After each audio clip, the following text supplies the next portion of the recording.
Hi, everyone. I'm Brene Brown, and this is Unlocking Us. And oh my God, I have such a deeply special episode for you today. I'm talking with singer, songwriter, activist, artist, Jake Wesley Rogers, someone I discovered on TikTok. Fell in love, madly, truly, deeply in love with him and his art and how it made me feel and how it made me dance and how it made me sing. I cannot wait for you to hear this conversation. Before we get started, let me just tell you a little bit about Jake. He is, again, a singer, songwriter, activist, storyteller, artist. He has been inspired by the authenticity and artistry of his heroes like Lady Gaga, Stevie Nicks, Florence and the Machine. He is a poet and a lyricist. His songs are relatable and universal. He's light. He's light. Is that the right word, Barrett? Yes. He's light, he's love, he's joy, he's happiness. And he's sorrow, and he's pain, and he's truthfulness, and everything about him. He's just a poet.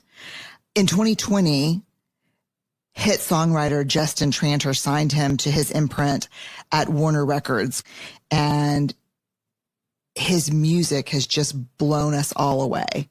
He had millions of streams right out of the gate. His debut song, Middle of Love, I could sing it for you right now, but I won't, immediately started a conversation among audiences, peers, and the press. It paved the way for his debut album, Pluto, which has been led by the single Weddings and Funerals. Oh, God. Yeah. I can't even say enough, y'all. He has sold out bi-coastal dates on his 2021 headline tour well in advance.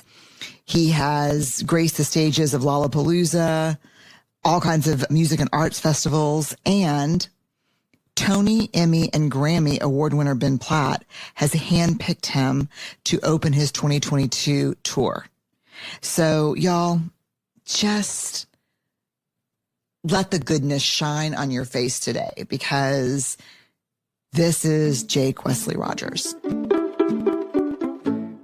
So every now and then I come across an artist or a thinker, and I think to myself, I'm just glad I'm alive the same time this person is alive. And that's what I think about you. Thank you, Brene. Thank you so much. This is so surreal. Immediately when you posted on Instagram, I called my mom, but she was already asleep because I was in LA and she was in Missouri, and I just kind of sat in my car and cried. So, oh, yeah, no, I watch your TikToks and your reels, and I follow you on Instagram. And finally I was like, okay, I'm just going to reach out, and it's going to be so weird, but I'm going to do it anyway. Yeah. So hi. Well, hello. It's such an honor. So thank you for reaching out. Okay. So I'm really excited about this first question because it's where we always start. Will you tell us your story? Yes. And I knew you'd ask that.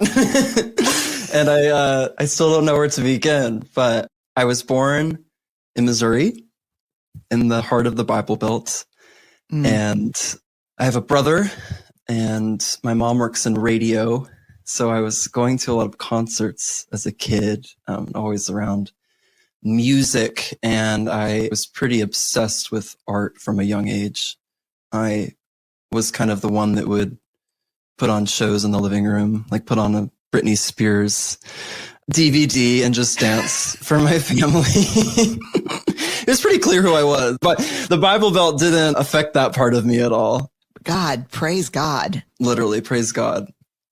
And I loved visual art as a kid. I loved painting and drawing and that sort of side. And I quickly got into theater. I think my parents didn't really know what to do with all of my energy, my yearning to be on stage. So luckily they were smart and put me in theater. What age were you when they put you in theater? Like seven. I was a lost boy in Peter Pan. Yeah, no, like that's a critical age. What did they make of your talent when you were little? What did they make of your talent and who you were and who you wanted to be and when you came alive? What were their thoughts about that? They were always ready to drive me anywhere, to take me anywhere. And it kind of affects me in a deeper way now, just knowing like the sacrifice of, driving 30 minutes to the city. They would get home from work at 5 p.m. They would drive me to rehearsal at 6 p.m. I'd have rehearsal for 4 hours. They'd go back home and then they'd come back and pick me up. And thinking about that now is just mind blowing, the sacrifice of that. But it was so crucial to me because I think the theater saved me in a lot of ways as a young gay person in Missouri to be around other people like me. A lot of people ask me, well, what was it like to grow up like you there? And I think because I kind of had that safety net, there were still those things, but I always had the people. I always had the people like me where I didn't really feel othered. I'd go to school and I'd feel othered, but I always knew at night I had that to look forward to. Yeah. Okay. So you go into theater 7th grade. I want to know everything. Theater 7th grade. And, that was an interesting time because that's when I realized I was gay, and it sort of blew up at first because I was messaging this boy on Facebook at the time who was also at the theater, and my parents found the messages, and it was a complete shock. It was a complete tidal wave. I think a lot of things have changed since then. That was 2008, and the progress we've made is miraculous. And I think at the time, my parents didn't think you would know that at that age, And that was kind of one of my earliest memories of like, oh, I feel different, and not in a good way, and not in a safe way. And that's actually kind of when I started writing songs. I was listening to so much, like Lady Gaga and Adele and Regina Spektor, these kind of like outspoken, like eclectic artists. And that's, I was kind of forced back in the closet for a few years. But in my art and in my music, it was always this like safe place. And I think because my parents, they grew so much in that time, but they also always respected me as an artist. And for some reason, I was able to tell them things in music that I wasn't really able to tell them in real life. So I think songwriting kind of saved me during that time. Yeah. Wow. Yeah, no, a place to put your heart. Yeah. Yeah. Yeah. A safe capsule, because I think I heard Alanis Morissette say like songwriting is cathartic, but it's not healing. And I think what she meant by that is that like, it's this release. It's this, otherworldly feeling. We've all felt it when they're listening to it or making it, but it doesn't heal. It doesn't really do all the work. I think the work when it comes after, and songwriting for me has kind of always been that. It's sort of feels like a premonition sometimes. Like, for instance, I can write a breakup song a year and a half before breaking up with someone. And then I look back and I'm like, oh, I guess that's how I feel. I guess that's how I felt then. It took my ego a while to get there. Yeah. Is it prophetic sometimes? Are you like, oh shit? It does feel that way, but it also kind of feels like a useless magic because it's not like I do anything with it. I write the song and it feels really good. And then it takes the therapy and the meditation and the living and the everything to actually actualize it. So I think that's why music for me is so mysterious, because it's almost like it exists somewhere else, I think that's true. I think maybe it exists on a different plane, because sometimes when I listen to your music, I go somewhere that's otherworldly. Mostly to a place that I want to live when I listen to your music. Thank you. Thank you. That's all I want. And that's what that's what I found so many times. Like I remember listening to Lady Gaga in middle school, and, my mom would take me to the concerts and we'd be all like dressed up. And it was like in that place I could be whoever I wanted to be. And that's the freedom of it. And that's truly what I'm interested in as a creator. Like through your work, I've learned, and now I've seen firsthand that anytime I'm honest and authentic and true, it just opens up this Pandora's box of beauty of people who don't have the same story, but obviously have the same story. And it's pretty miraculous. It's like everything you say, I could just make into a quote that I need to really examine for a long time as a researcher. Like people that were not the same as me, but were clearly the same as me. Mm-hmm. When I listen to your music, I say, oh, he's singing to me. He knows. How does he, and I'm like, your mom. I could be your mom. I'm probably older than your mom. But I'm like, he is singing. He's trying to tell me something. He's telling me to let go of this thing. And it is miraculous. And it is a mystery that I think should never be revealed. Music. I agree. I totally agree. I think, one of the most profound examples I've found recently of this is I get messages definitely from people who either are gay or trans or some sort of experience that's a little more aligned with mine. Yeah. But a couple months ago, I got this message from this person, and he heard my song, Jacob from the Bible, I think just on Spotify or something. And I'm paraphrasing, but he basically said, I heard your song on a playlist and I thought it was a beautiful song. And then I listened to it again later and I realized it was a gay love story. And he was currently in the fundamental Christian mindset. I'll never forget what he said. He said, it made me ask the question, how could something so beautiful be so evil? And yeah, I still get chills when I think about it because that person, before he heard that song, literally thought I was evil. And I never made that song for someone like him. Mm-hmm. But it reached him and it made me think of these like cages that we put ourselves in. Like I was in the closet. I was in that cage.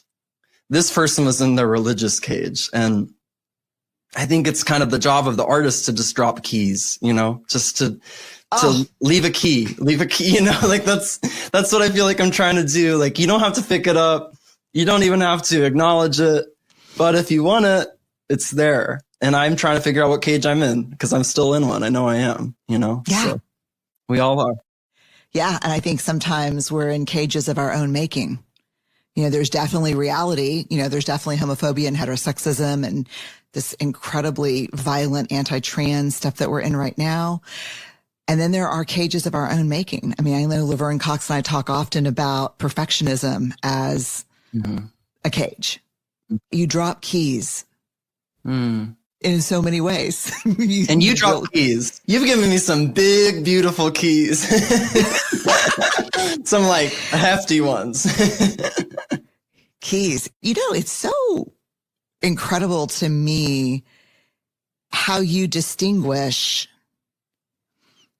catharsis from healing, because I think we lose so many people, and I lose myself sometimes, in thinking that the catharsis moment is the heavy lift of healing and transformation, but it's just the portal to the work. Exactly. Yeah. Like you're saying, it doesn't take you through the messiness, through the hardness, through doing the therapy. It's an amazing insight from you. It has become apparent over and over again. It's like the catharsis is almost the gift. It's the aha, but it doesn't do the work. It's like that. Maybe the catharsis is the key in a way, Mm-hmm. It's leading us to what we need to do. The hard shit, the coming out again at 16, and saying, I am gay. And, my parents saying, we know, we love you. We're here. And it takes courage, I guess, as you know, as we know. Yeah. It's like vulnerability and courage to use the key, then vulnerability and courage to walk through the door. Mm-hmm. And then vulnerability and courage to stay on the other side. That like, give me a fucking break. Like, can't you just give me a magical moment? Do you know what I mean? Can I just live outside for a little bit? Yeah. Can I have no walls for a while? Yeah, no walls for just, a brief second, maybe.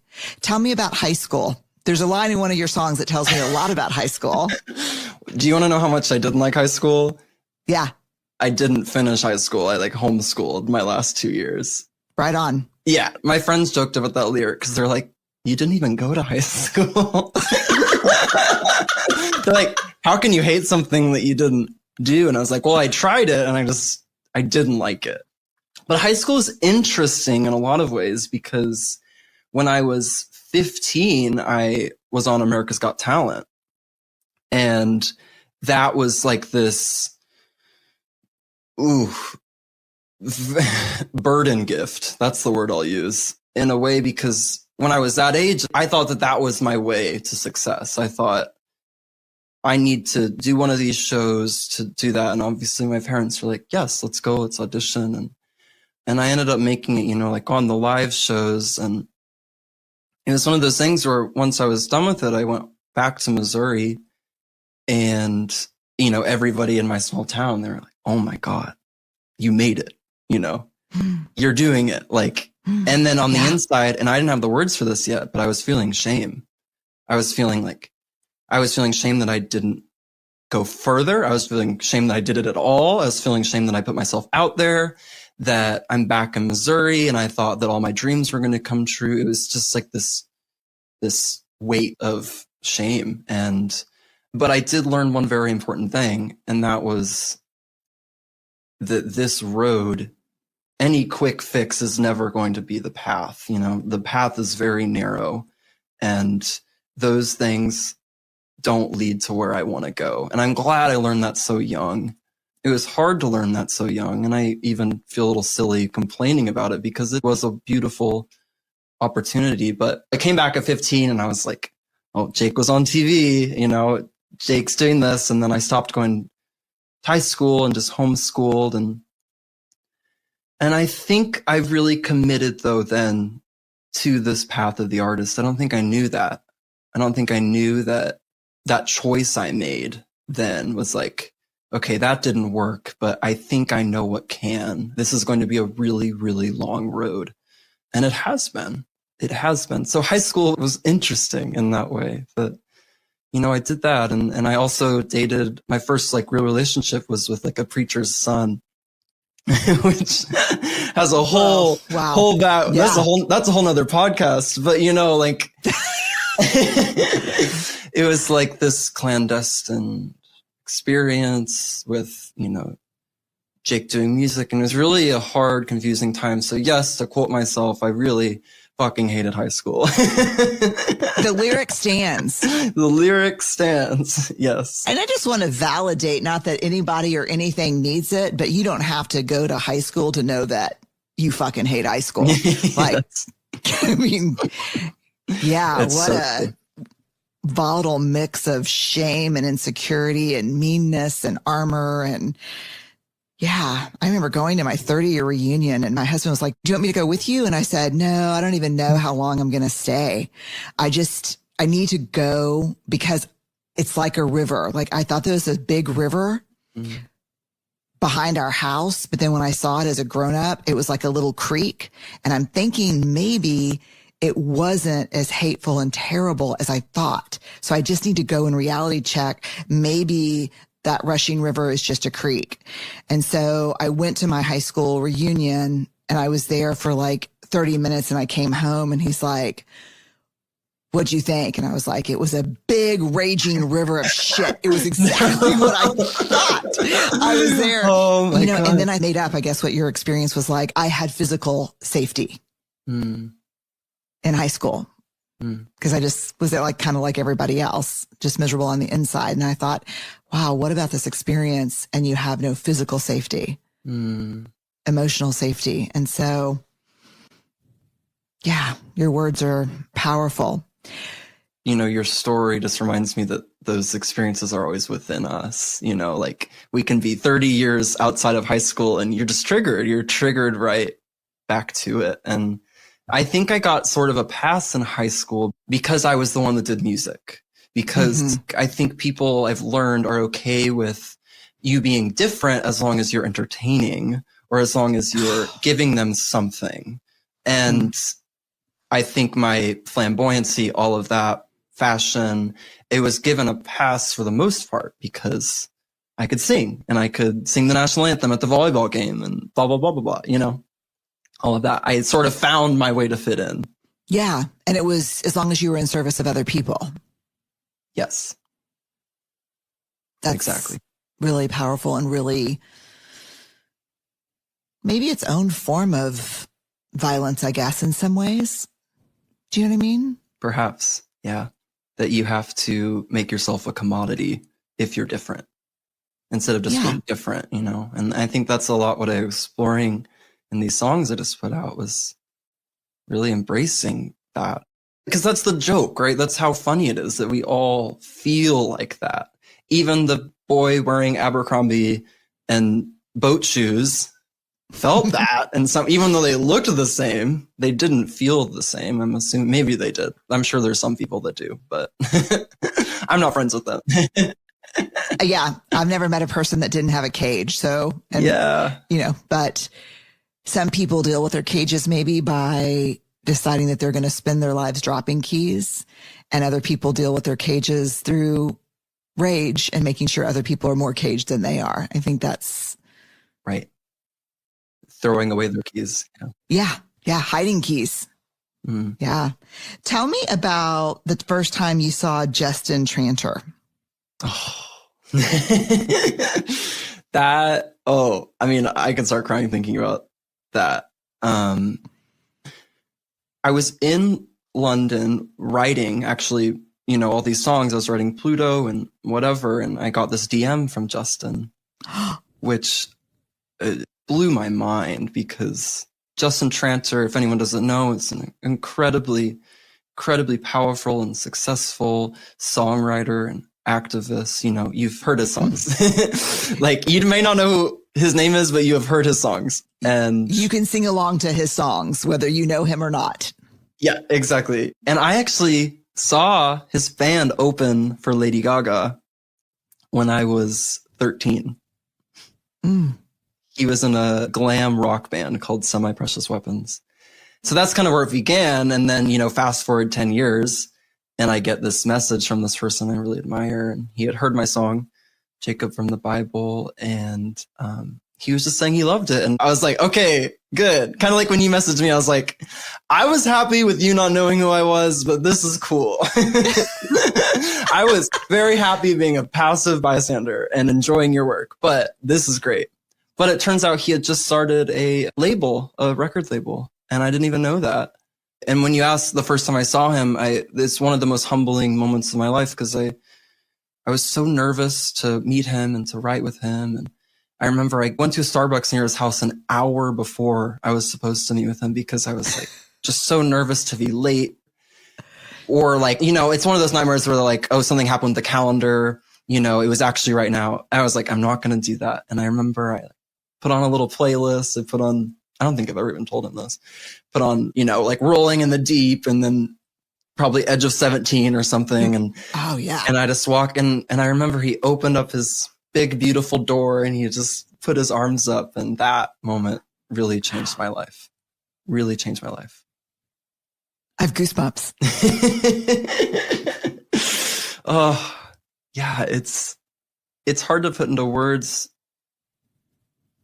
the feeling of thank you, God. Thank you, universe, for bringing us together, because, I was writing on my own. At that time, I hadn't really no proof. I didn't really feel like I had any proof of what I was doing was good or meaningful or whatever. And he kind of met me with all his power and his force and said, no, you're going to do this. And we are going to tell your story, because there are gay rock stars and pop stars. And someone listening to this might be able to correct me, but almost none of them have been out from the beginning. It's only once they're too big to fail. It's only once they have a massive song where no one can deny them. And I think that's kind of the next step, is to be able to be us from the beginning. So I think that's something that he's really encouraged me to do. And it's something that he ran into a lot of trouble with his band. He was telling me he didn't get to play on any late night shows because he was just too femme, to whatever, all this stuff. And it's like, okay, but we get to do this now. So let's not mess this up. I feel so much hope when I hear that. And I feel so much grief when I hear that. About a world where you have to have the wind at your back to be who you are, versus the wind is at your back because you are who you are. Do you know what I mean? Mm. And maybe it is the latter, you know? Maybe that is there, but a lot had to change first. People had to pave the way. Yeah, it's the macro example of the catharsis plus the work. Mm. Mm-hmm. You know what I mean? It's like we had moments in history where we confronted our heterosexism and our homophobia, but then there were decades of the work. Mm-hmm. Yeah, and I see you now, and I think that's why when I see you, not only am I completely transported by your music, like your music is so emotional, right? Is that fair characterization? That's me, baby. Yeah. Yes. I mean, it's so emotional. Like when I don't know if it's because I saw your TikTok, but like when I sing it, I'm not just like, hate on me. Hey, I'm like, hey, you know, like I've got my fists up and then I put my head down and then I come back up like this with my hands in the air. And I'm like, you might as well hate on the sun. Like it is, you know what it is for me? What? Ironically? What? Church. Oh my God. Your music's church. Now I'm crying. Church of love. Church of love. That's one of the best affirmations because church for so many has not been that. And I think that's what church is coming together to get to the heart of the matter, you know, and to feel something deeper. And I'd love for music to be that. Music's been that for me for so long. And it empowers me in a way. I remember just being a little kid and like always feeling so shy. You know, I think back to like being a little kid and I felt like I was like a little monk. But then I'd step on stage and it's, yeah, you know, it gives us wings. And that's all I want. That's all I want is just to drop some keys and build some wings. Yeah, you're doing it, man. You really are. Like, you know, I'm a faithful spiritual person. I've got a great relationship with God, a questionable relationship with church, but I see God in you. Like when you are in your full power and you're singing those words and you're telling those stories, like that is a spiritual experience. Thank you. Thank you. I don't know. I'm just going to pause. I got nothing else. Yeah, it's just, it is like, and I'm in full hallelujah praise mode when I'm singing along with you. So it's not pretty, but it's real. Well, it's funny because I feel like when I wrote that chorus, like hate on me, I like started laughing because I was turning to the person I was writing with. And I was like, is that the stupidest thing I've ever said? It was doubt because I was like, to say hate on me. And then he's like, no, I was afraid in that moment. I felt it so much, I think, that I was afraid to say that. You know, I was afraid to like be that bold and that whatever self-lovey or loving really, because I hadn't felt it before. And I think in writing too, like the times where I'm sort of kind of laugh or I'm surprised are usually like, those are the best moments. I mean, that's catharsis. I never thought I'd write a song that said hate on me in it. I can put that on as sort of some armor, you know, like if I get any comments or whatever, it's like, no, you might as well literally hate the sun. Like that is how foolish it is to pass judgment onto someone else, is by hating the thing that gives us light. So I swear to God, I should have not shaved my legs today because I've got goosebumps for like the 5th time. There was no point in it this morning at all, even though I was trying to look spiffy for you. I thought about that lyric a lot as a shame researcher. Hate on me, hate on me, hate on me, hate on me.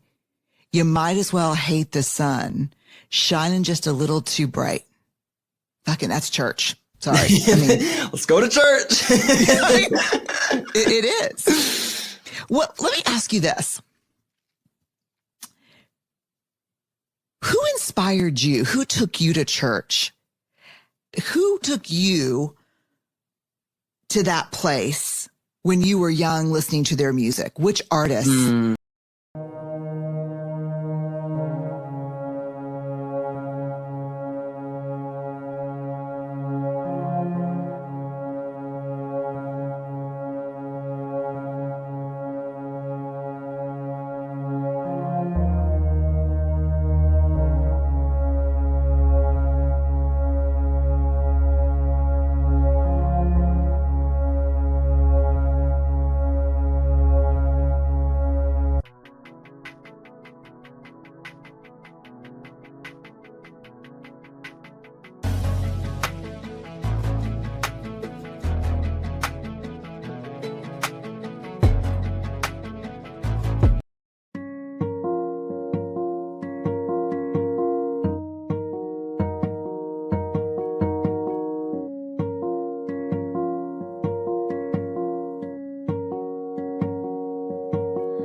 and, finally reading Walt Whitman, Maya Angelou, and Oscar Wilde, these voices that led a generation. And I feel very carried by those people, and I think about them all the time. So all those people, they're at our church. They're at our church. This is a church I would go to. Yeah. Yeah. Like the procession would be Edge of 17, and then we would do a little poker. Yeah. Yeah. This would be good. Yes. Tell me what it was like doing I could barely watch it. I had the biggest shit-eating grin the whole time I was watching this podcast with you and Elton John. Tell me about this podcast. Oh my God, Renee. Here's what I'll say. They said he's going to call between 9 and 9:30.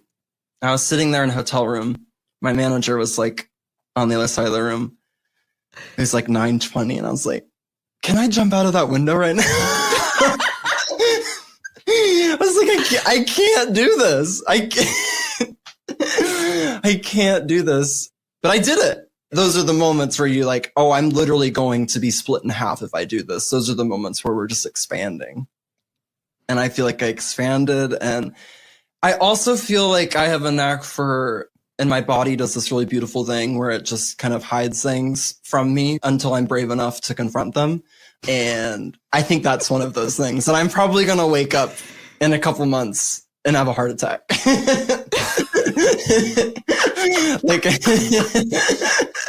And on the other hand, to get an affirmation from him, I was like, well, I guess I don't suck. I think that's a safe assumption. That was my first thought. And then I just thought, oh, this is really, really cool. Yeah. Talk about someone who paved the way, who put it all out on the line and continues to support new music and be edgy. And I'm 100% okay with people comparing. Like, it's the most humbling thing to be compared to someone like him. Because at the end of the day, he's probably the coolest person that ever lived. So I could never argue that with you. Like, like he is. Yeah. And I've heard the comparison. I think the biggest compliment I could probably ever give you from my brain is that I think you defy definition. Mm-hmm. It's just something deeply spiritual about you. But I do think he was so impressed with how tall you were, plus the platform shoes. It was such a sweet moment because he's like, wait a minute. Because he was digging your shoes, like those platform shoes. But he's like, how tall are you before the platform shoes? And then, are you 6'4"? I'm 6'4", yeah. So do you hit 7 feet with some of your shoes? Yeah, I think I have. And I love it. That's how I'm reclaiming my power and my dominance over my life. It's just by making myself taller and taller and taller and taller. Yeah, you are the epitome of the Amy Cuddy power pose, man. Are like... I'm trying. Honestly, if you have any tips for heels, I'm still really getting used to them. Doing the pair I wore on my first late night show, they were a size too big. Ooh.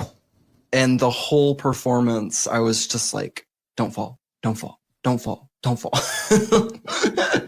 Yeah, you rocked it. I watched. We're getting used to it. Thank you. Thank you. I can give you no tips because I hate to fall into like a social worker stereotype, but I'm a solid clog girl. And so I can't wait for my clog phase. Oh my God. Come on. You cannot be like, you got to have a clog face. Do you do dance goes or are you open? Do you see him? Do you like, I love this guy. Do you do dance goes? Oh, hell yes, I do dance goes. Maybe I'll get a pair. Yeah, do some dance goes, and I've got a Swedish brand. I'll send it to you. I'll slide back into your DMs and give you the Swedish clogs. Dude, I would adore a pair of Swedish clogs from you. Yeah, I just need to get your size. I'm going to send you some really, beautiful. I have some patent leather red ones. Oh. Only you and I could pull those off. Can I please match you? Oh, yeah. We'll do it at the same time. Beautiful, beautiful. Okay, so before we go, I want to mention some songs. I want you to give me a sentence or two about what they mean to you. Okay. Weddings and funerals. Mm-hmm. It's, I think, a love poem to my grandpa who was dying because of heartbreak from losing my grandma. And it made me look at my relationship I was in and think about us at 85 and think about, am I going to die if this person dies? Or can I survive without this person? And that thought scared the shit out of me and led me to that song. God, it's so beautiful. And ultimately ending the relationship. And ultimately ending the relationship. Yeah. Yeah. I think that seeing my grandpa go through that I stepped out of the patterning. I feel like I stepped out of the patterning. So that's when I feel that song, that's what it makes me think of. Stepping out, paving my way, you know? I heard the grief about your grandpa. And then, you know what I left that song thinking? That there are 100 weddings and funerals in the course of every relationship. Like, I saw the exterior of that song, but I also felt the interior of that song. Like within one relationship, there are so many formal proclamations of commitment and love and so many deaths. Yes. Contained even in one relationship. You're so right. Yeah, there was something about weddings and funerals that, you know who it reminded me of? Leonard Cohen. Do you know Leonard Cohen? I love Leonard Cohen. Yes. Yeah. Yeah. Yeah. Incredible. Thank you. Thank you. Okay. Of course. Yeah. Okay. Middle of Love. Oh, talk about a funeral. That song is one of the funerals. Literally the first line, look at us showing up to the funeral, was like, oh, we're having a fight. And it's so complicated because I love you so much. Yes. The truth about that song is that the fight happened at a Sonic drive-in. Did it really? Oh, yeah.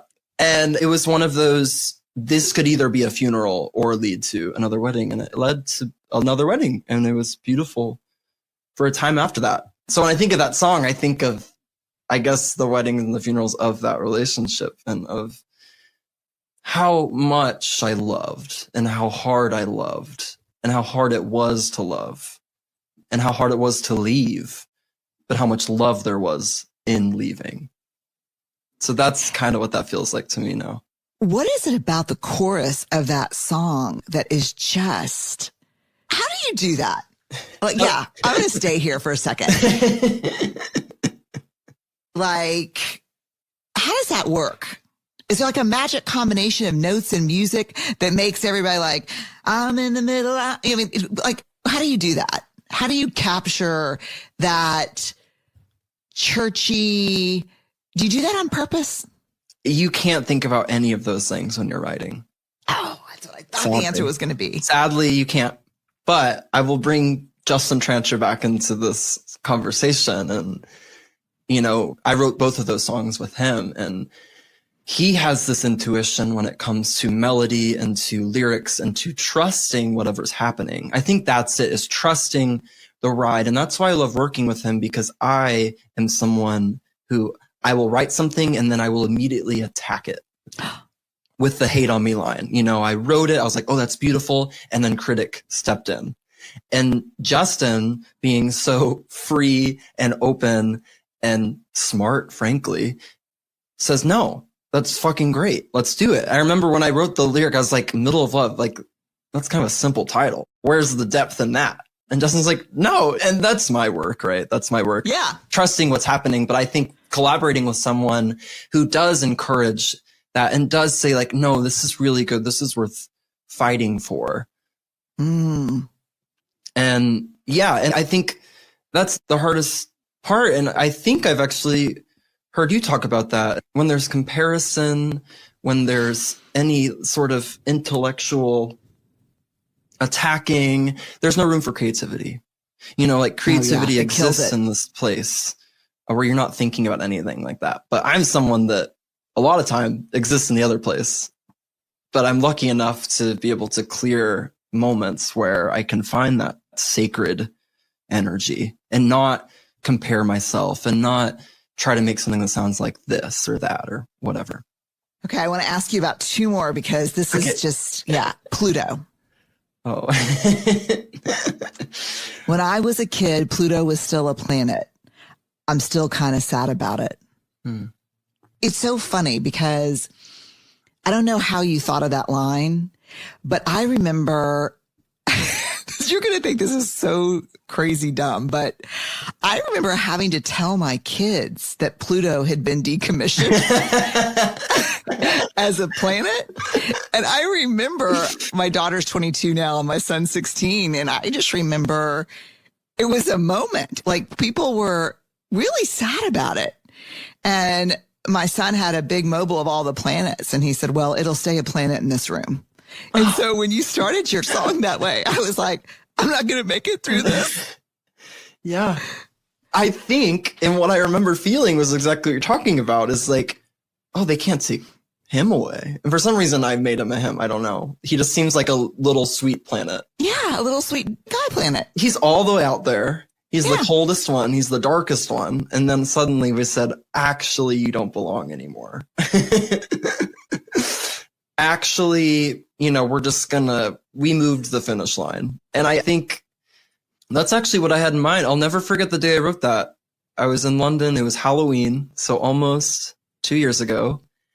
And I was working with this songwriter, Egg White, who I was so nervous to write with. This is before I even met Justin. I love Egg White. He's written some of my favorite Adele songs, Florence and the Machine songs. He's kind of people that I was obsessed with. And everybody was like, don't be late to meet Egg White. And he's always done at 6 p.m., no matter what.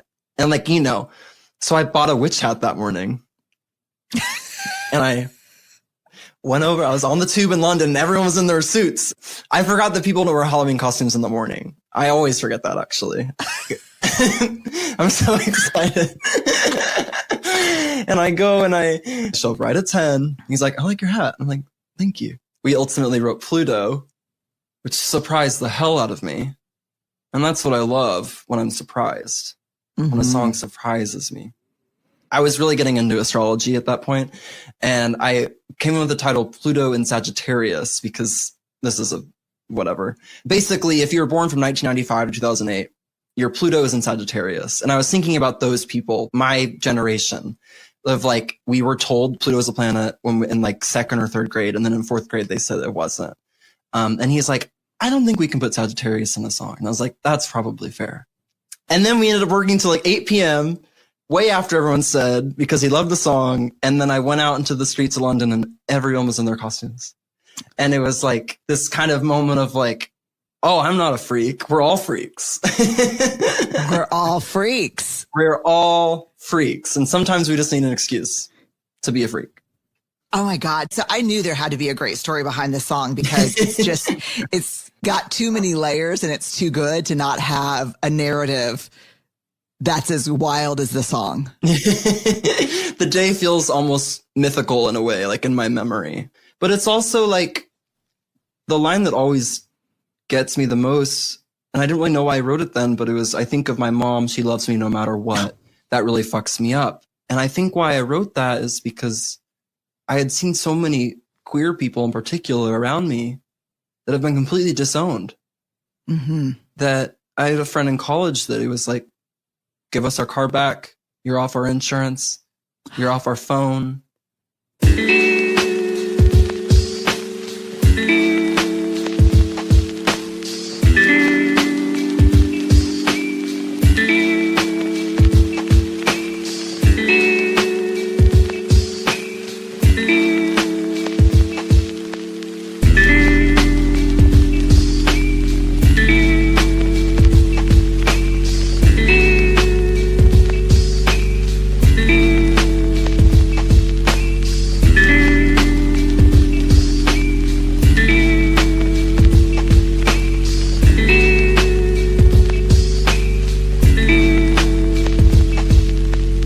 And I was like, oh my God, I have parents that didn't do that. And there was this sort of guilt.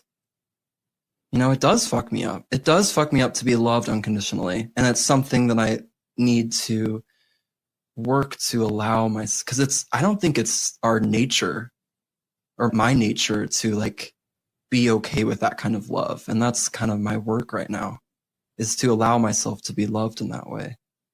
It's not easy. It's vulnerable, you know, it's scary. It's not easy to be loved like that. And I think, and maybe the most unconditional, being loved like that unconditionally, what it asks in return is self-love. Totally. And that's a big ask. Because if you are being loved, yeah, you must love yourself in order to have that love.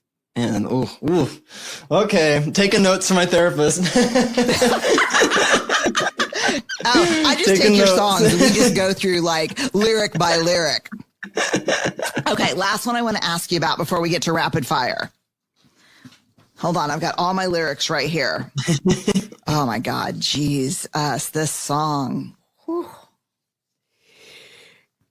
If your church, this is like I don't even know, this is communion or something here.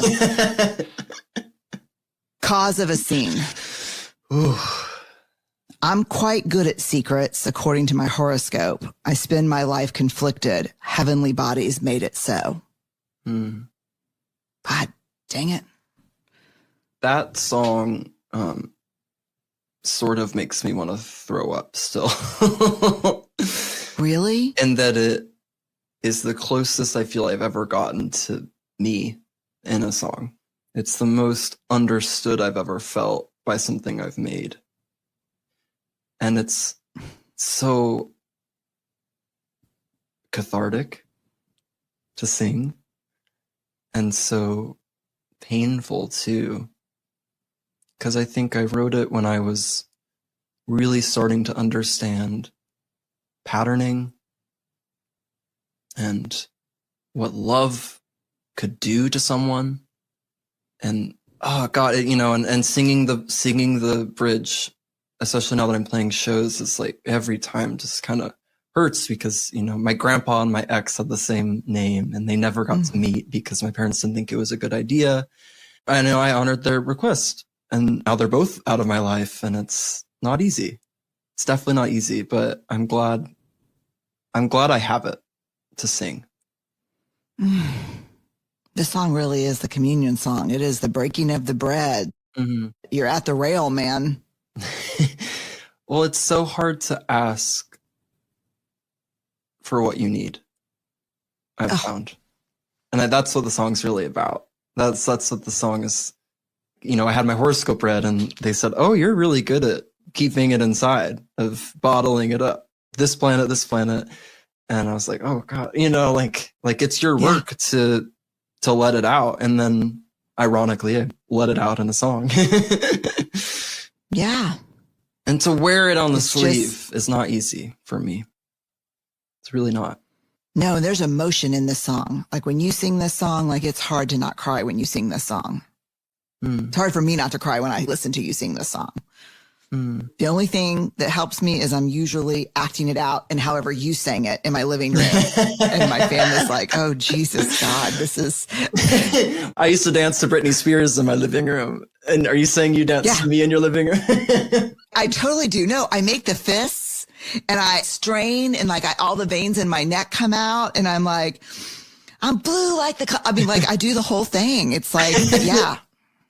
Well, I don't know if your kids will be listening to this, but would you please record that for me? Because I really want to see it. Oh, God, hell no. You're like, no. I was like, no, just personally, I really want to see this. Now, I might send you something just with me doing you. But it's so emotional. I would treasure it. All right, you ready for some rapid fires? I think so. I got to ask you before we do this, your clothes are fantastic. No. Where do you get them?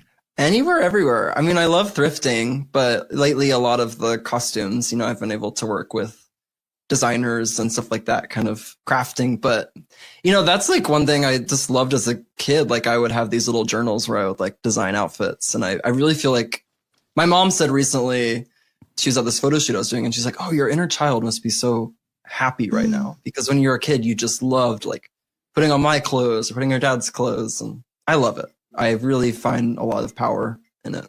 So yeah, it's beautiful. It's art, right? It is art. It's art. It's wearable art. And I did get out my little T thing to see how heavy it would be to wear it as an earring. I have to, because when you do your TikToks and your, what's that thing called? Like a little tea holder? Or like called? tea steeper. Tea steeper. And you've got the tea steeper in the cup, and then you sit up. It's funny. It's funny to me. I just love to spread the light. And, that was my first, I made 3 TikToks last year, and I did not want to be on the app. I was very resistant towards the app. And I made a TikTok where I had the tea in the earring, and then I was reading these sentences from this New York Times article where they're talking about how Abraham Lincoln was most likely gay. And, in the end, I say the tea is done. And that's the first thing that ever went viral or anything. And it freaked me out so much that I deleted the app for 3 months. But then I took it back, and now I just, I woke up this morning and I was like, Brene Brown knows who I am because of TikTok. Thank God for TikTok. I'm not mad at TikTok anymore. Yeah, no, I just, my husband will literally be like, you got to go to bed and stop watching him on TikTok. It's like, look, you find your liberation, I'll find my liberation. Yeah. Yeah. Okay. Ready? Number 1, fill in the blank for me. Vulnerability is? Courage. Okay. You, Jake, are called to be very brave, but your fear is real. You can feel it in the back of your throat. What's the very first thing you do? Call my mom. Can we make hearts come out of the podcast stuff when he says that? Okay. What is something people often get wrong about you? My height. I don't think they think I'm this tall. The last TV show that you binged and loved? The Sopranos. Oh, man. Did you love it? I do love it. I do. Yeah. Ugh. Okay. One of your all-time favorite movies? Not even just because it's Halloween, but Scream is my favorite movie of all time. And I really couldn't tell you why. There's no rational thought for it, but it is. Yeah. That's great. Okay. A concert that you'll never forget? Lady Gaga, Monster Ball. Favorite meal?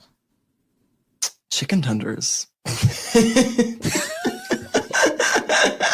You're doing right by your generation, Jake. I don't even eat gluten anymore, but it's still my favorite meal.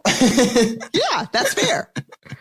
Okay, what's on your nightstand? Lately, it's changed a lot because I haven't had a consistent one, but I really love to keep Leaves of Grass by Walt Whitman on my nightstand and a little crystal. Yeah. A snapshot of an ordinary moment in your life that gives you real joy. My hour I take in the morning to meditate and do yoga. Tell me one thing that you're deeply grateful for right now. I am deeply grateful to I'm back in Nashville right now, and I've been in LA for 2 months, and there's no differentiation in the weather. And I'm just so glad it kind of feels like fall. Really, it's really making me happy. The seasons. Yes. Yeah. Okay, before we get to your mini mixtape, which I was so curious to see, do you have any news to share with us about Ben Platt? Ben Platt? This is like, oh my God. Yeah, I'm going on tour with Ben Platt next year. It's 27 dates, North America, so everyone should come. We're coming to Houston, I'm pretty sure. Oh, I'll be there. Okay, cool. I'll see you there. I can't wait. Yes. Yeah. I'll wear my red clogs. Just so I'll wear my red clogs. Yeah. Okay. We make these mini mixtapes of all of our podcast guests on Spotify, and we asked you for 5 songs you can't live without. So Strong Enough by Sheryl Crow, Born This Way by Lady Gaga. Oh God. The Joke by Brandi Carlile. Come on. That song. Dancing on My Own by Robin, and Landslide by Fleetwood Mac. In one sentence, what does this mini mixtape say about Jake Wesley Rogers? I like to have fun while I cry.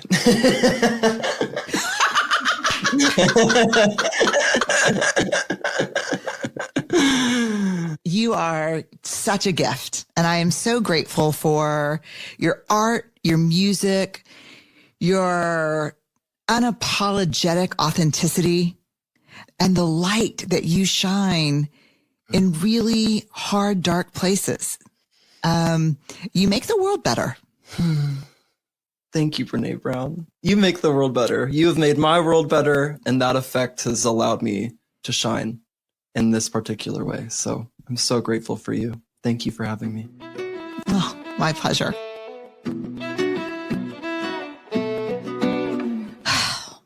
Was that just, how did it make you feel, Barrett, that conversation? It made my heart burst. Yes. Yes. He's a key dropping, heart bursting. He makes the world a place I want to live in. Yeah. That's what I felt like when I saw his TikTok. Yes, me too.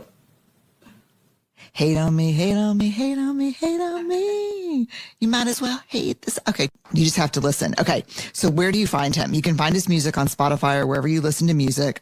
We'll also link to everywhere you can find Jake. His website is jakewesleyrogers.com. He's on Instagram, TikTok, YouTube, Facebook. He's at Jake W. Rogers on Twitter. Again, we have episode pages for everything, all the episodes on Dare to Lead and on Unlocking Us. On episode day, my entire Instagram is going to be dedicated to Jake. All my stories are going to be Jake stories. Everything's going to be all things Jake. Just because we all need to shine on, and no one does that like Jake. And we're going to end this episode with probably one of my favorite songs, Pluto. And I want to thank Jake for letting us play this. And I want to thank Warner Records for also letting us play this.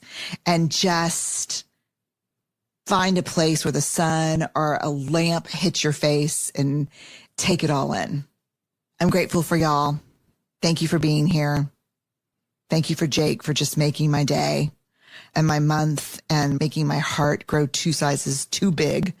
I'll see y'all next week. And man, if there's ever a podcast where I remind you to stay. Go crazy.